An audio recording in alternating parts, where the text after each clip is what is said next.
Assalamualaikum dan salam sejahtera. Jumpa lagi. Sambung cerita saya duduk asrama. Ni kisah saya kat asrama lagi. Yang pertama saya cerita dah macam mana saya masuk asrama, kisah buli kan. Tentu kisah bagaimana Alhamdulillah I learn a lot tentang belajar saya tentang amalan dan juga ilmu-ilmu agama lah untuk peringkat saya sebagai budak-budak masa tu. Dan proses untuk perkembangan daripada budak kepada teenager ke masuk sekolah menengah kan, pada budak ke remaja lah. Alhamdulillah. Okay, Alhamdulillah saya cerita pasal saya kisah saya bersukan, saya kaki retak. Okay. And then cerita pasal buli, cerita pasal tentang saya berubah sikit. Okay, saya lupa cakap sebelum masa duduk asrama pasal rokok. Rokok ni itu budaya paling biasa lah duduk asrama ni. Kalau tak, orang kata tak, kalau tak merokok ni orang kata tak tak tahu cakap apa lah, tapi common lah. Okay, ini sebab saya sebab mak pesan tu, okay, jangan rokok. Okay. Tapi saya tak risau pasal rokok sebab saya tahu saya memang tak akan risau rokok. Sebab apa, saya dah nekat lah mati saya tak risau rokok bukan sebelum masuk asrama. Sebelum tu lagi, masa saya kecil lagi. Tak tahu kenapa. Sebab arwah ayah saya ni rokok tegar, kuat sangat rokok. Okay, saya tahu kenapa saya tak nak rokok. Sebab saya kecil lagi, saya tengok bila setiap kali ayah balik rumah, terutama kalau dia balik lewat malam awal pagi kan, walaupun saya dah tidur kan, saya dengar arwah ayah saya ni batuk. Memang batuk yang orang tahu kan, batuk orang rokok. You tahulah. Okay? Batuk rokok, you tahulah macam mana. Saya bunyi dia. Memang teruk, memang batuk dia tu saya dengar pun macam terasa sakit dia. Okay? Batuk orang rokok. Koh kan. Jadi bila saya dengar tu, saya tanya mak, kenapa dia batuk macam tu? Mak saya kata, itulah dia kuat sangat serokok. Tak boleh buat apa lah kan, memang dia perokok lah. Tak tahu macam mana, memang dia perokok. So, bila saya dah dengar tu kerap, saya dengar arwah ayah saya batuk pun saya rasa macam sakit. Saya dah tetap dah, saya berjanji pada diri saya, okay, bila saya start mula boleh faham lah kan. Saya dah promise to myself, I promise myself, zaman saya kanak-kanak lagi, budak lagi. Saya kata saya takkan serokok sebab saya tak nak batuk tu saya tak nak batuk macam ayah tu. Saya dah janji dah. Sebab tu bila masuk asrama, saya tak kisah pun saya saya memang takkan serokok. Tak ada masalah pasal rokok. Okay. Menariknya, okay, adalah biasalah kan kawan-kawan saya ada serokok, tak masalah pun dia orang serokok, biarlah dia serokok. Tapi yang menariknya daripada form 3 ke form 4, okay, bila form 4, daripada form 3 dia masuk ke form 4. Bila form 4 pula, satu bilik tu entah macam mana, batch saya tu, satu bilik tu semuanya form 4. Saya masuk AS14. AS14 ni, ahli-ahli dia, okay, ialah semua perokok-perokok tegar dan semua orang kata geng-geng macam dia nice to me satu batch kan, tapi saya tahu dia orang ni memang macam karakter. Kaki buli pun ada. Tapi but it doesn't stop to be friends sebab saya ni jenis neutral, saya berkawan dengan semua orang. Tapi bila saya dapat masuk bilik S14 tu, even dia orang pun terkejut. Macam mana saya boleh masuk bilik tu? Dom 14, ES14. Tingkat 2. Hujung sekali dekat bilik warden. Okay. Kalau dekat sekolah sama CJ tu, kalau daripada bilik tu nak boleh nampak student lalu lalang lah balik daripada sekolah ke hostel. Sebelum lalu ke hostel puteri, okay, blok C, dia ada blok A, blok B, blok lelaki, blok C puteri. Lalu betul-betul pun bilik saya, dom saya. Dia orang terkejut kenapa saya masuk bilik tu. Dom tu saya pun tak tahu, sampai sekarang saya tak jawab kenapa saya masuk bilik. Bila sekolah senarai, saya masuk bilik 14. Bila masuk bilik dom tu, saya seorang yang tak serokok. Domet saya semuanya tukang kaki fly, pergi rokok lah, macam-macam semua. All that memang group of orang kata budak-budak nakal punya group lah dalam bilik dom tu. Saya seorang yang tak serokok.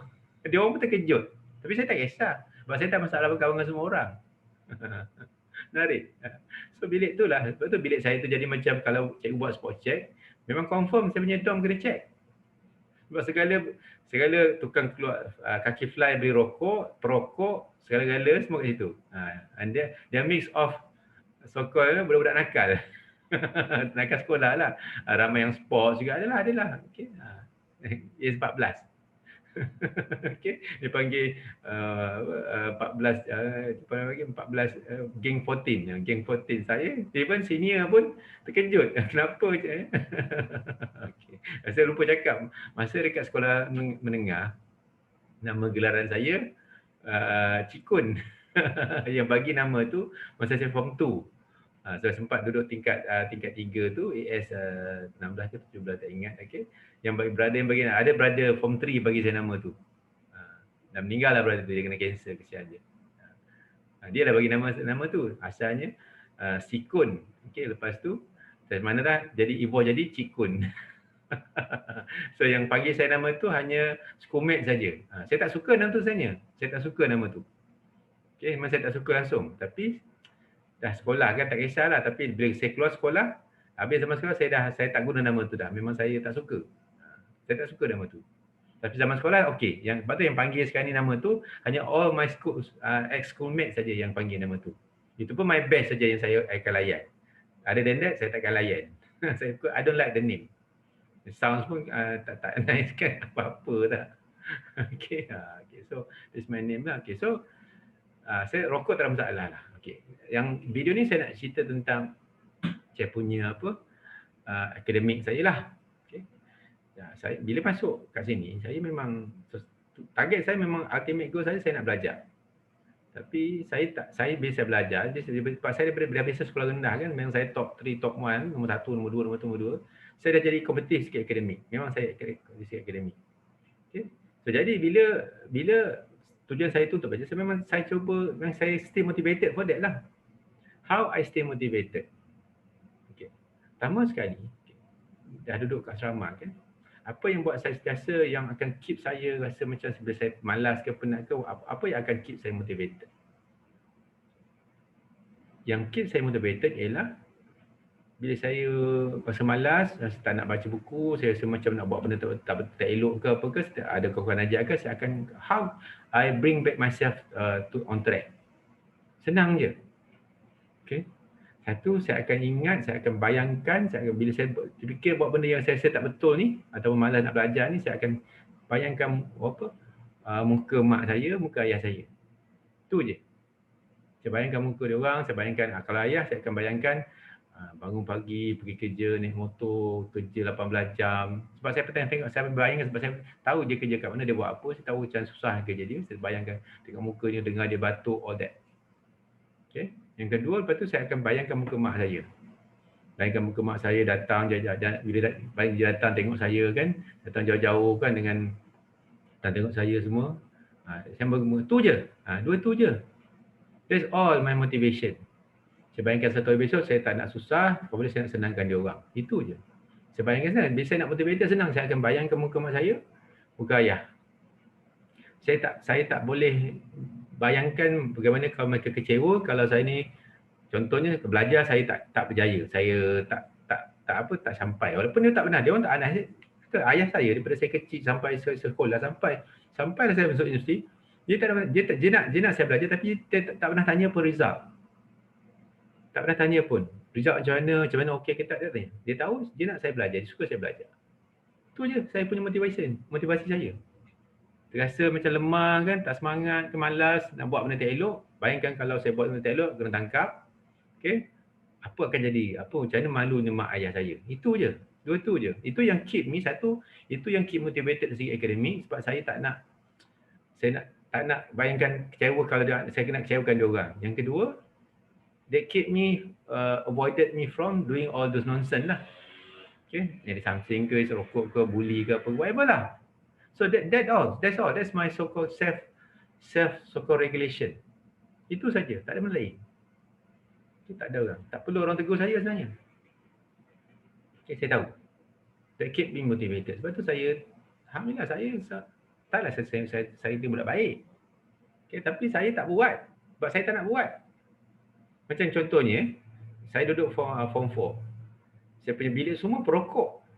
Alhamdulillah saya tak serokok sampai dia orang rasa, dia orang tak tahu saya tak serokok. Dia orang so dia orang tak pernah, dia biasanya kalau campur-campur kan isap rokok, tapi alhamdulillah I mix well with them. Dan sampai sekarang we are still very close. Okay, sampai sekarang. Okay, sampai dah umur 40-an ni. And they still have the respect each other so much despite all that background kan. So saya tak pernah, saya duduk satu bilik setahun, semua perokok. Saya tak serokok. Kawan-kawan saya ramai serokok. So it doesn't influence, but I said that. That's me lah. That's me. So alhamdulillah, saya tak ada banyak, tak ada kedisiplin.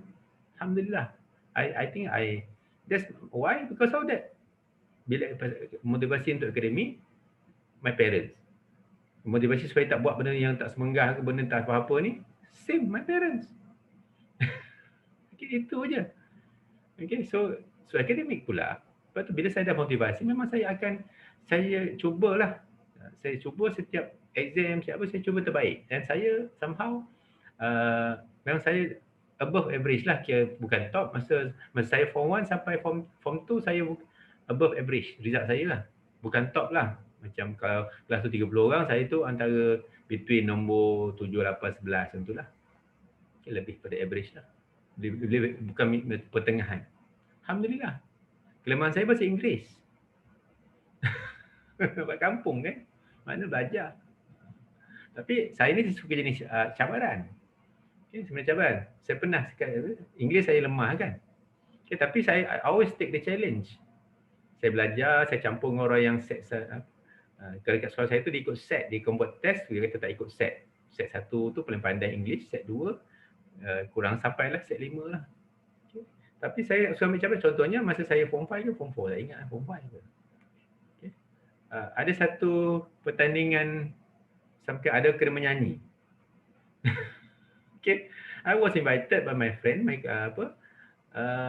my classmate. Join the macam trio ke 4 orang ke 3 orang nyanyi lagu. Okay. Lagu apa? Lagu English. English. I took that challenge. Apa lagu dia? The door is open wide. Is anybody there? I know there must be a room in your heart. Okay, ingat lagi lagu tu.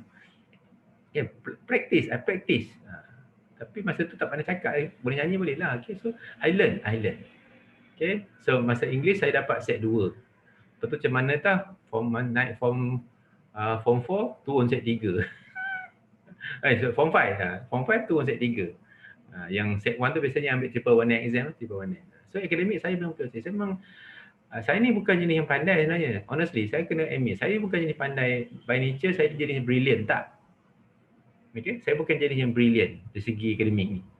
Bukan genius lah. Tapi I know I'm a very hard working. I belajar. Sama je zaman sekolah rendah. Saya bukan pandai sangat saya rasa sebab tapi saya rajin. Saya akan belajar. Abang saya tidur, saya belajar. Saya baca buku dengan pelita tu yang rabun kan. Okay. Saya rajin. Memang saya akan belajar. Masa sekolah rendah, masa saya darjah 5, darjah 4, makcik saya duduk kat Perisa, dia pindah balik dekat kampung. Dia duduk kampung arwah nenek belah ayah saya lah. Dia duduk makcik saya, induk Tomah. Okay. So bila saya balik, makcik saya ni, dia dulu sekolah Inggeris. Dia pandai bahasa Inggeris. Anak dia, sepupu saya sebaya dengan saya. Okay.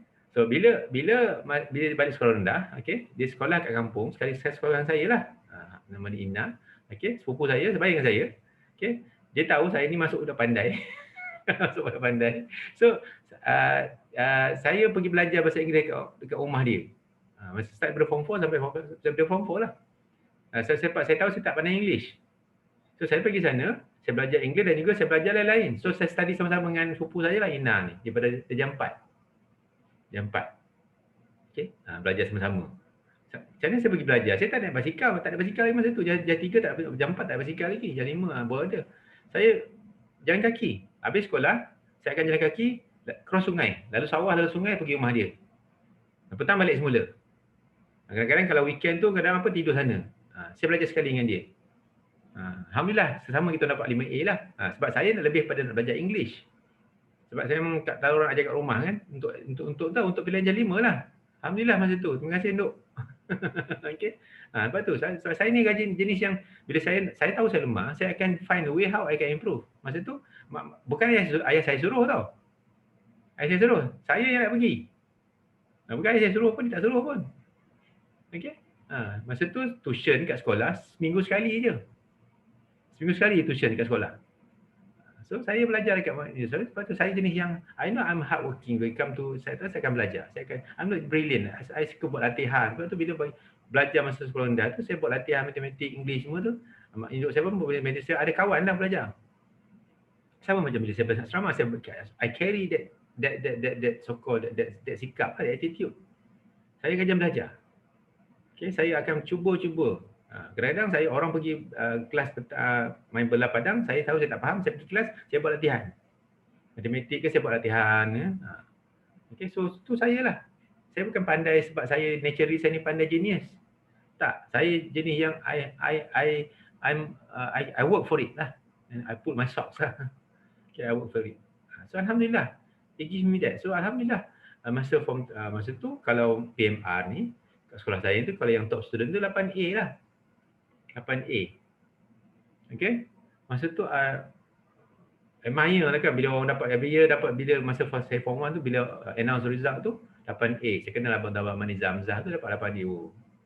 Respect lah kan. So nak dapat 8A. Dapat satu lagi 8A. Saya dah biasa dapat hadiah tau, hujung tahun. Okay, hujung tahun. Okay, untuk dapat hadiah hujung tahun masa sekolah rendah. So bila saya masuk sekolah sama, that's my personal goal. Walaupun tak cakap orang kan, tapi that's my personal goal always. Saya target SRP saya nak dapat hadiah. So sebab saya nak dapat hadiah, dapat recognition, 8A lah. Untuk SRP. Saya tak set target untuk every year tu tak. Saya set target SRP. Okay. Did I achieve that? Itu sedih tu. Okay, I work hard. So bila sampai form 4 tu saya above pertengahan. Tapi bila sampai I work very hard, okay, I do study lah. Okay, saya memang rajin lah. Sebab ada semangat, ada motivasi kan. And then bila form 3, saya dah nampak. Saya started to be noticed by cikgu-cikgu lah sebab saya dah start nampak my performance getting better and better. Okay. Memang I dah start dapat almost straight A kecuali English. I dah start dapat A subjek tu kecuali English. Apa my favorite subject? My favorite subject science, okay, sejarah, geografi, agama. Matematik dia bukan favorite tapi taklah benci. Taklah benci. English saya suka tapi saya lemah. Saya lemah, memang bukan background English kan. Saya lemah.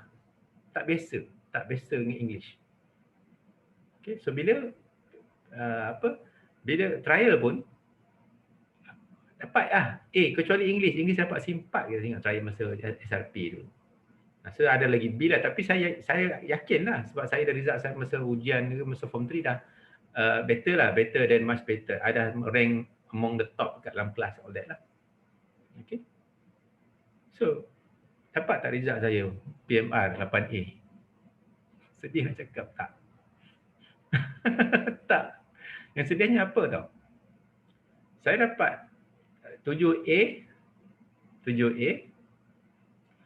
C3. Nak tahu apa C3 tu? Apa C3 tu? English. Bukan, itu satulah. The worst thing, yang A ni ada A1, A2 tau. 1, A2. Okay. And the worst thing pula, yang dapat hadiah, anyone yang dapat 8A, tak kisah A1, A2. Saya dapat 7A1, 1 C3. Dan saya tak senarai sebagai penerima hadiah. Sebab saya tak dapat 8A. Yang dapat tu semua 8A. Ada kawan saya yang dapat 8A, banyak A2 pun dapat hadiah. That was, saya sedih sangat masa tu. Sedih sangat. Personally saya sedih. Saya simpan dalam hati lah. Saya balik rumah mengadu kat mak. Mak tak dapat hadiah tahun ni. Mak saya nampak lah saya sedih. Dia tahu saya jadi macam mana kan. Saya sedih sangat. Very sedih. It really bring me down tau. Macam I was very disappointed. Okay, very disappointed. Very sedih. Okay.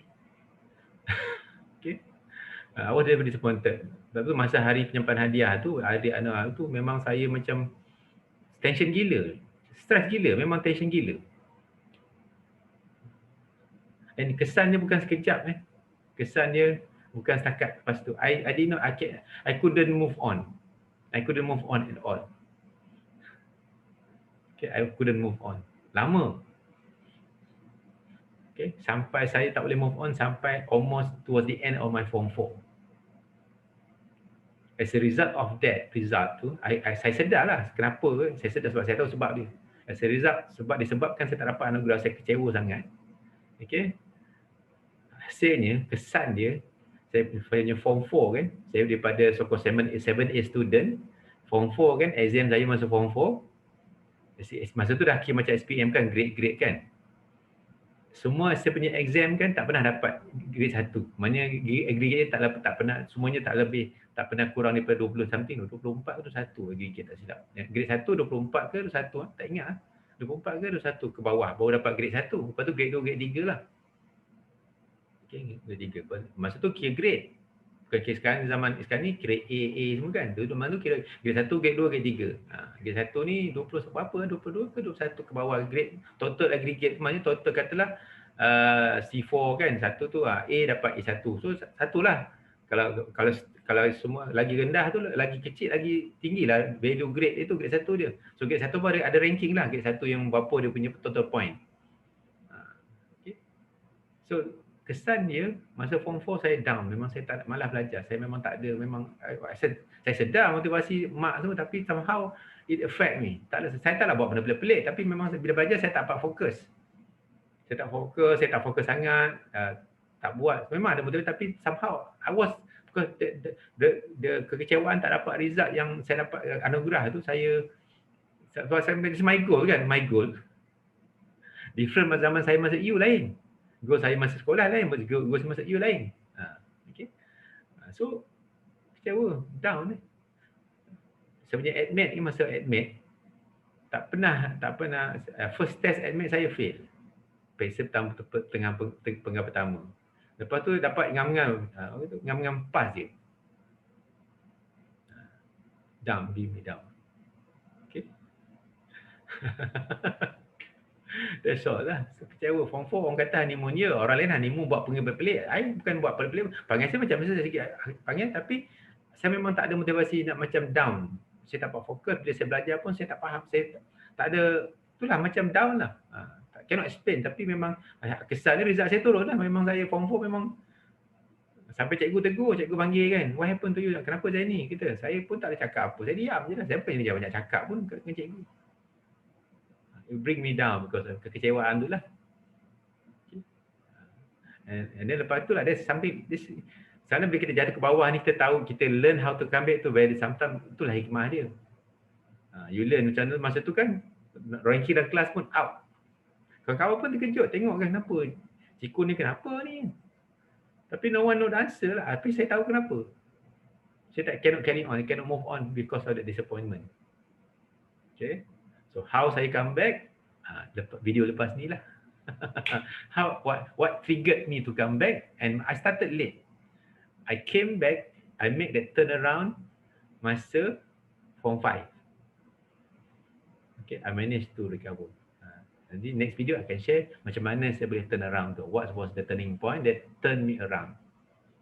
Okay, ada kesan dia. How I learn this, how I learn how to rise from the disappointment. You know, I learn lah, dan that concept nanti sampai sekarang I pegang lah. Okay, don't let the disappointment bring you down, you know.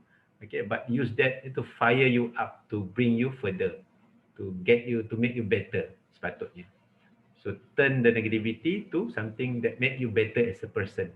That's how I learn, but I learn it dengan cara yang I learn in hard way lah. I learn that hard way. I personally experience dia masa saya tengah remaja lagi. Alhamdulillah saya tak sampai proses sampai saya buat serokok ke, buat pergi buat, tak. Alhamdulillah Allah jauhkan saya daripada tu, tapi saya akademik saya down. Okay, so with that insyaAllah kita jumpa di next video. Okay, bahagian ketiga dia cerita asrama saya lah. Okay, how I rise from the disappointment, how I came back stronger, better, and Alhamdulillah that somehow contributing to buat my character and attitude by until today lah. Okay, sampai sekarang I keep that. I learn from that. I still take away from the experience sampai sekarang, apply in my life. Okay, insyaAllah jumpa lagi. Okay, in this video. Kalau ada anak saya tengok, cucu-cucu saya tengok yang ni nanti, okay, itulah cerita tu. Itulah cerita ayah. Yang mungkin you all mungkin pernah ada cerita, tetapi cucu mungkin tak pernah cerita, tak sempat pun, mana tahu. Okay, with that, okay, kita jumpa lagi di next video. Okay, Assalamualaikum warahmatullahi wabarakatuh dan salam sejahtera.